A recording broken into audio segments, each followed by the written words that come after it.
Saudações, alunos da terceira série! Estamos começando mais uma aula de História, uma aula em que nós vamos estudar o período entre a Primeira Guerra Mundial e a Segunda Guerra Mundial, o período entre guerras. Nessa aula aí, a gente vai estudar algumas das maiores características econômicas do país que começa a crescer muito a sua importância internacional depois da Primeira Guerra Mundial, que é os Estados Unidos da América.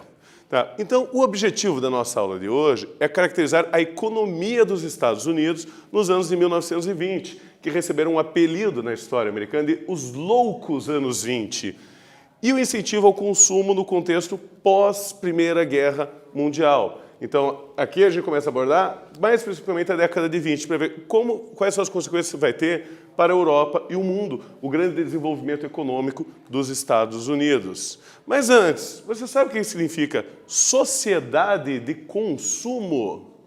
Você lembra qual é a tradução da expressão American Way of Life? E o que vocês podem ver nessa imagem, essa ilustração? O que ela representa para a gente? É, obviamente, uma vitrine com vários manequins de loja e várias cartazes. Sale, sale, sale, venda, venda, venda. Tá? Isso aí no magazine, aí, numa loja de magazines. Sociedade de consumo é o tipo de sociedade que se caracteriza pelo grande consumo de bens e serviços disponíveis, graças à sua elevada produção. Aquela velha frasezinha que o pessoal fala, você é o que você consome. O American Way of Life, ou, traduzindo para o português, o estilo americano de vida, é um estilo de vida usado como referência para a autoimagem, para a maioria dos norte-americanos, reproduzindo o mundo afora. Vai se basear justamente num grande incentivo cultural pelo consumo, tanto de produtos como serviços, desde roupa, alimentos, até artigos de diversão, entretenimento. Tá? Para alguns, a sociedade de consumo possibilita o acesso a uma grande variedade de produtos, sendo resultado, então, de um grande desenvolvimento industrial e econômico, assim como o acesso à renda por parte da sua população. Porém, uma das críticas sobre isso é que os consumidores finais seriam considerados uma massa, já que eles acabam perdendo seu caráter individual, suas características individuais. Todo mundo acaba consumindo a mesma coisa que é fabricado em larga escala, em grande quantidade, e daí todo mundo acaba ficando homogêneo nessa produção. Acaba sempre tendo as mesmas características, todo mundo usa o mesmo tipo de roupa, todo mundo come nos mesmos tipos de restaurante, e isso pode afetar a cultura própria de algumas localidades e de alguns povos. Qual a sua opinião sobre isso? Como o consumo consciente pode interferir na vida da gente? São questões que vale a pena analisar, vale a pena dar uma pensada sobre: é necessário fazer todo esse consumo que nós temos? Você já pensou o poder da influência das propagandas? Quantos anúncios aparecem para você enquanto está conectado?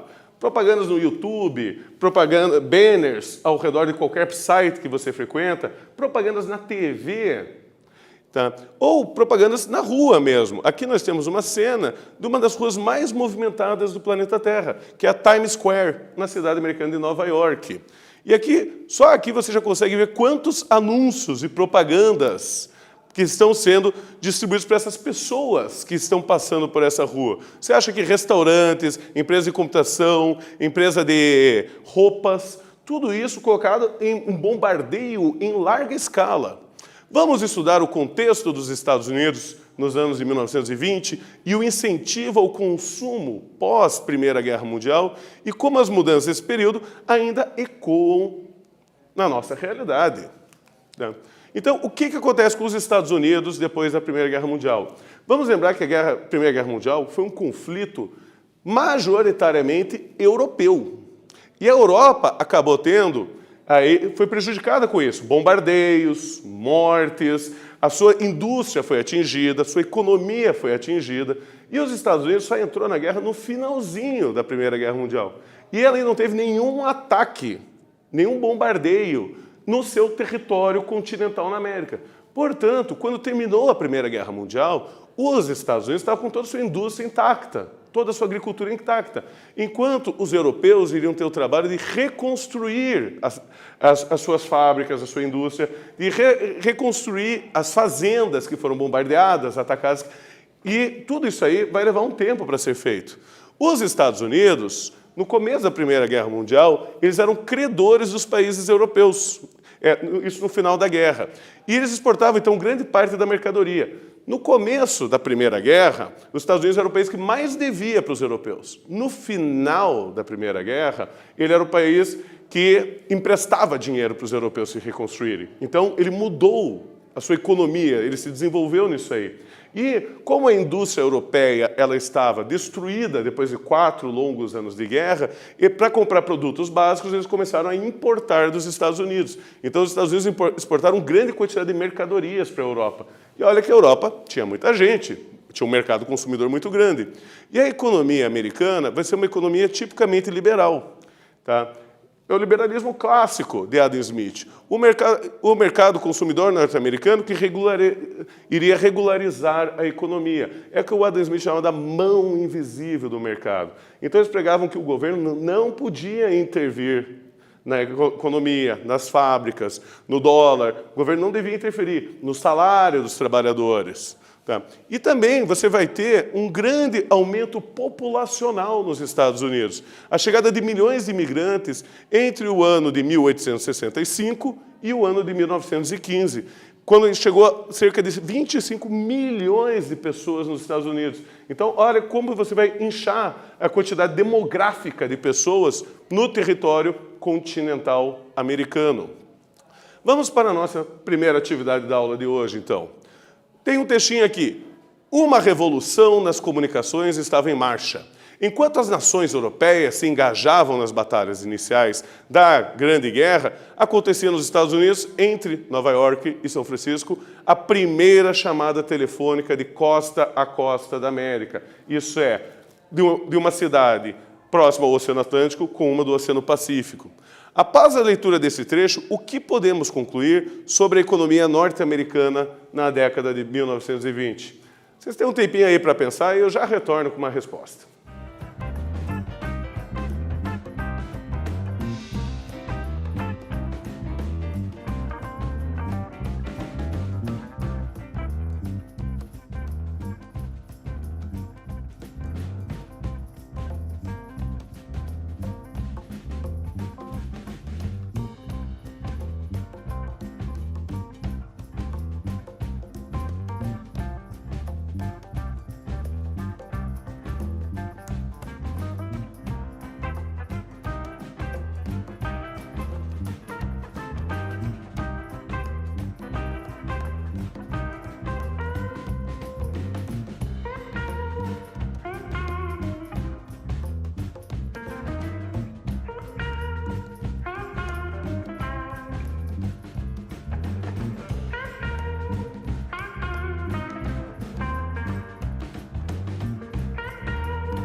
Então, alunos, responderam a atividade?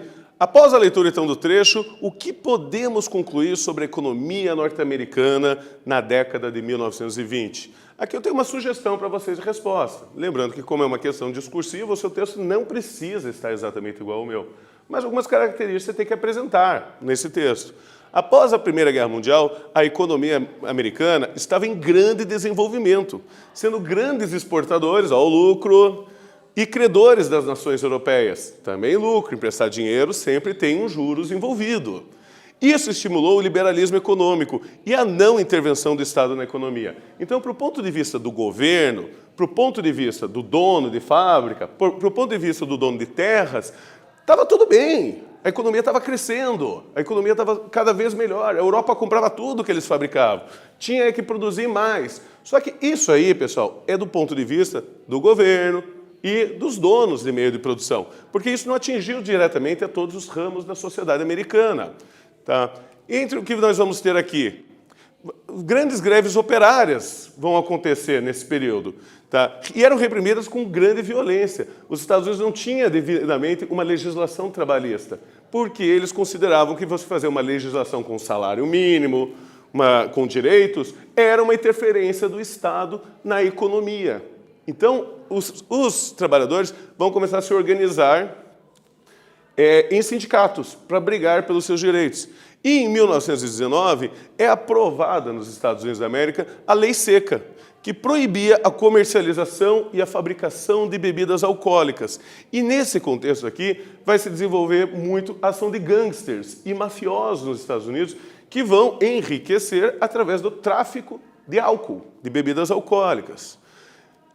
As populações negras elas estavam tentando fugir de perseguições, principalmente na região sul dos Estados Unidos, onde eles eram antigamente escravizados. Né? Mas você vai ter também, eles removiam, então, indo para Nova York, indo para Los Angeles, indo para outras regiões, mas também você vai ter a perseguição deles através, principalmente, da Ku Klux Klan, um movimento de supremacia branca muito violento, que pregava o linchamento das populações africanas nos Estados Unidos. Como a gente pode ver aqui, nós temos duas imagens muito simbólicas desse período da história americana. A primeira delas é uma cerimônia da Ku Klux Klan, em Chicago, ali pelo ano de 1920. Então, esse grupo que se reunia para pregar ideias racistas e xenofóbicas. E outro aqui que nós temos, Al Capone, o grande chefão da máfia italiana na cidade de Chicago, nessa época. E um dos maiores traficantes de bebidas alcoólicas desse período aí da história americana. Muito famoso, todos já ouviram falar da Al Capone. Mas vamos, então, para a nossa segunda atividade. Os Estados Unidos saíram da Primeira Guerra Mundial prestigiados e enriquecidos. Do seu ponto de vista, está correta essa frase? Aponte argumentos que confirmem ou que contestem essa frase. Vocês vão ter um tempinho para pensar nessa frase, nas características, e a gente já retorna.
Então, alunos, conseguiram pensar na atividade? Então vamos lembrar a frase: os Estados Unidos saíram da Primeira Guerra Mundial prestigiados e enriquecidos. Quais argumentos a gente pode usar para confirmar ou contestar essa frase? Então, minha sugestão de resposta é que os Estados Unidos saíram da Primeira Guerra prestigiados porque ajudaram a Tríplice Entente a vencer a guerra. Isso deu prestígio para eles. Eles foram um aliado muito necessário no final da guerra. E após sua entrada em 1917. E enriquecidos, porque eles forneciam produtos para os países europeus, destruídos pela guerra, além de realizar muitos empréstimos financeiros. Grande parte da indústria europeia, durante a Primeira Guerra Mundial, havia se militarizado. Fábricas que antes faziam produtos para civis, roupas, vestimentos, começaram a fazer cada vez mais produtos militares. Ou seja, ao invés de fazer sapato, fazer um coturno. Ao invés de fazer uma roupa, fazer um uniforme militar. E para conseguir esses produtos básicos necessários para o cotidiano das pessoas, eles passaram então a importar dos Estados Unidos, que aumentou enormemente a sua produção. Isso aí deu grande riqueza para os Estados Unidos e acabou caracterizando uma sociedade de consumo, principalmente depois que a energia elétrica foi popularizada. Isso é a eletrificação em massa das cidades. Por quê? Essa eletrificação em massa vai garantir o acesso a toda a população de novos eletrodomésticos, máquina de lavar, máquina de secar, liquidificador, secador de cabelo, e isso vai levar a um grande número de novos produtos disponíveis no mercado, que as pessoas vão ambicionar comprar. E isso aí vai acabar gerando um aumento da produção industrial, porque cada vez mais as pessoas queriam as novidades que vinham nesse período. Então, esse pirâmide aqui vai ser uma grande característica dos Estados Unidos nos loucos anos 20, como eles chamavam. E aí que vai ser estabelecido o American Way of Life, o modo de vida americano, em que você vai ter uma grande expansão da publicidade por trás desses novos inventos. O cinema, revistas de grande circulação faziam a propaganda do estilo de vida feliz, ligado ao consumo. Você ser uma pessoa feliz era você ter muitos eletrodomésticos em casa, era você comprar roupas quase que toda semana. Isso aí, eles vão dizer que é o modelo de vida feliz, é o modelo de vida de consumidor. E aí começam a surgir também as lojas de departamento. Essas grandes lojas que vendem roupa de tudo qualquer jeito, que às vezes tem 3, 4 andares até mesmo as lojas, e vendem vários produtos, não só roupa, eletrodomésticos, brinquedos e aí por diante. E surge uma coisa para dar acesso ao consumo às populações mais pobres. O quê? Surge a compra a crédito. A possibilidade de você parcelar a sua compra, a possibilidade de você comprar hoje e só pagar no mês que vem. Isso começa a surgir muito forte nos Estados Unidos. E você vai ter o desenvolvimento do sistema de produção fordista, criado aí por Henry Ford, por isso que leva esse nome, que você tem uma linha de montagem na produção, com a padronização, maior rapidez e produtos mais baratos. Você faz uma linha de montagem como uma esteira, em que vai passando por máquinas e cada máquina faz uma pequena ação, ou cada trabalhador faz uma pequena ação. E no junto, e o conjunto disso aí acaba criando um produto mais barato e em maior quantidade para esse grande mercado consumidor, que era o mercado do American Way of Life. Então, isso vai ser uma característica muito importante dessa época. Nessa imagem aqui, se a gente observar, ela ilustra muito bem. O marido está ali curtindo o seu carro novo, a esposa, uma frigideira, uma batedeira, um bule de café, uma torradeira. Então, o consumo deixando eles felizes. Tá? Então, vamos para a nossa última atividade da aula de hoje. A influência cultural dos Estados Unidos no mundo atual é muito grande, nos mais variados campos de consumo. Cite exemplos da influência cultural norte-americana em nossa sociedade. Você consegue pensar em algum exemplo? Se tem um tempinho aí, eu já retorno.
Então, estudantes, conseguiram pensar na forma que a cultura norte-americana influencia a nossa sociedade contemporânea? Eu trago aqui uma sugestão de resposta para vocês. O cinema tornou-se uma importante forma de propagar o estilo de vida norte-americano, padronizando, dizendo as roupas que os atores, as atrizes vestem, o que eles comem, o que eles gostam de fazer na hora vaga. Os filmes acabam divulgando essas ideias para a gente. Em seus filmes, Hollywood exporta todo o padrão de beleza, o padrão de vestimenta e alimentação e consumo. Que daí é feito merchandising. Às vezes você está vendo um filme ou um seriado e o personagem entra numa loja lá americana que fica na cara, você consegue ver. Ou ele pede um produto fabricado e isso é uma propaganda para incentivar você a também ter esse mesmo hábito. Então, retomada, gente. Como que foi a aula de hoje? Então, os Estados Unidos viviam um período de euforia e prosperidade após a Primeira Guerra Mundial. Como eu já falei, os loucos anos 20. A energia elétrica e as novas invenções aumentavam o consumo da família, sociedade e consumo, e a felicidade estava diretamente ligado ao modo americano de viver. Então, agradeço a todos, pessoal. Até a próxima.